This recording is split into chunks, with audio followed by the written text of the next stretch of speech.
How to de-risk your wealth and finances as a C-suite executive. C-suite executives face a very particular set of challenges when they're ready to step down from their high-flying corporate jobs. They need to de-risk their financial futures because the safety net, the benefits package, and everything else that comes with the job will be gone one day.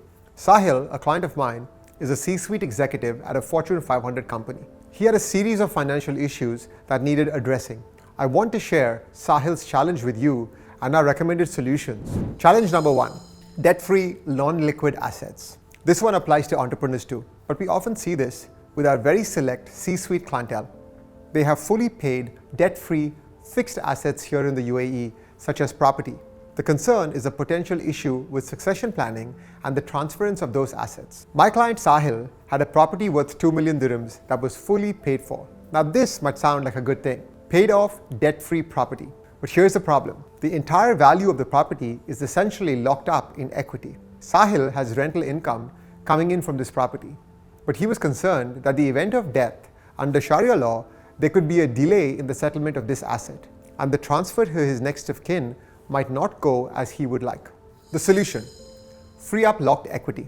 Sahil's best bet is to de-risk the situation as much as possible. I recommended that he take out a loan against the property while it's fully paid for and while the rental income is still flowing in.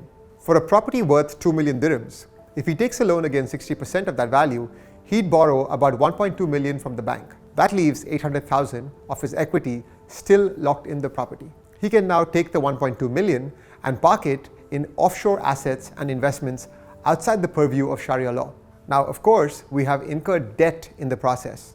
And to ensure that that debt is comfortably cleared, if something happens to Sahil, he can purchase a term life insurance policy for the tenure of the loan worth 1.2 million dirhams. The bank would then receive this amount, and Sahil's property would once again be debt-free and transferable to his next of kin in the unfortunate event that he passes away.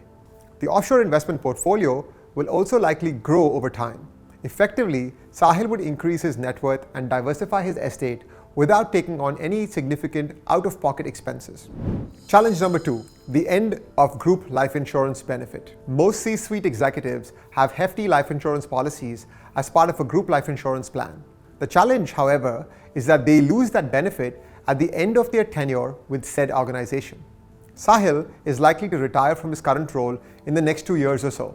Given his seniority, he probably has somewhere between $2 and $5 million worth of life insurance cover as part of the company's group life insurance plan. When he retires, he loses that cover completely. He would then have to go out and procure a privately purchased life insurance policy.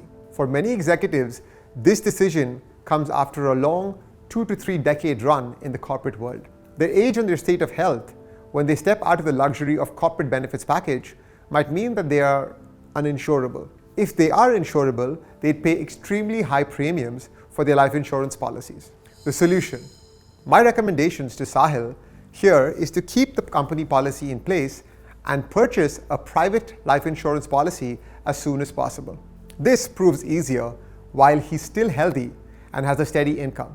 Ideally, this policy would equal the value of the life cover he has in place through the group life insurance policy. If a whole other policy doesn't feel like the right option, Sahil could also ask his company to redirect his group life insurance policy allowance towards a privately owned policy, and he could cover the difference himself.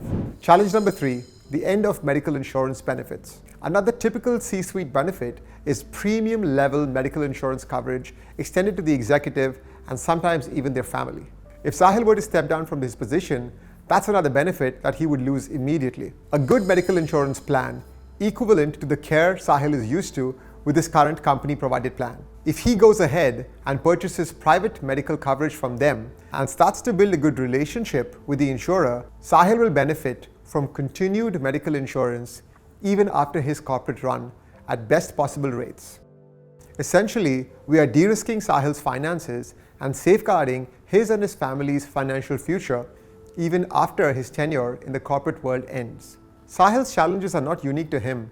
These issues of limited liquidity, too many fixed assets that are fully paid for, and potential discontinuation of benefits and policies are common to many successful C-suite executives. The goal is to create a robust safety net so that all is good when they are ready to step down from their corporate careers for whatever reason. The executive and their family's futures are secure, and their assets and investments are well planned and positioned for easy wealth transference.